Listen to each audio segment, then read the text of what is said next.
Matamshi yake Rais mstaafu Uhuru Kenyatta ya Ijumaa wiki jana kwenye mkutano wa kitaifa wa chama cha Jubilee, akihoji kwamba baadhi ya miradi ya maendeleo kwenye utawala wake imezidi kukandamizwa na utawala wa sasa wa Rais William Ruto.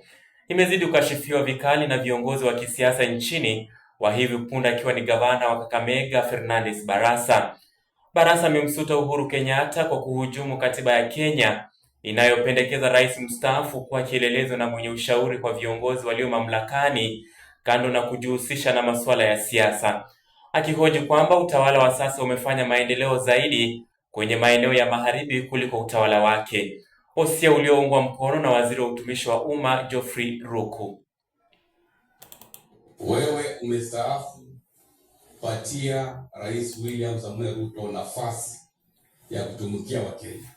You cannot start lecturing the current administration ya kwamba ulifanya kazi na hapa Kakamega we cannot see anything.